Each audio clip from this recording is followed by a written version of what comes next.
కట్టి కూడా దానికి ఉపయోగం లేకుండా పోతుంది. ఏదైనా వర్షం పడ్డా ఏదైనా కూడా స్కూల్కు రెగ్యులర్గా పంపాలి. ఇప్పుడు మీ తరం పోయింది, ఇప్పుడు నెక్స్ట్ వచ్చే జనరేషన్ అయినా కూడా వెల్ ఎడ్యుకేటెడ్ ఉండాలి. మీలాగనే ఉన్నారనుకో వాళ్ళు కూడా ఇదే చుట్టుపక్కలనే ఉంటారు, కనీసం బయటికి పోయి జాబ్ చేసే స్థితిగతులు కూడా ఉండవు.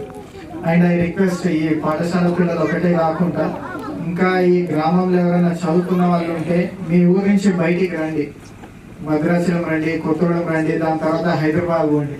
ఈ ఎక్స్పోజర్ అనేది ఉండాలి మీకు. మీ గ్రామంలోనే మీరు ఉన్నారనుకో మనం ఎట్లా అంటే పాత సామెత లాగా బాయిల కప్పలాగా మనకి అన్ని తెలుసు అనుకుంటాం. మీరు ఫస్ట్ వచ్చి మీ గ్రామం విడిచి బయటికి రండి, అసలు బయట ఏం జరుగుతుంది, ఏం అవకాశాలు ఉన్నాయి, ఇవన్నీ కూడా మీరు ఎక్స్పోజర్ కావాలంటే ఫస్ట్ మీ ఊరు నుంచి బయటికి రావాలి. సో విద్య తర్వాత మనకు సెకండ్ ఇంపార్టెంట్ థింగ్ వైద్యం. నాకు తెలిసి విద్య కంటే కూడా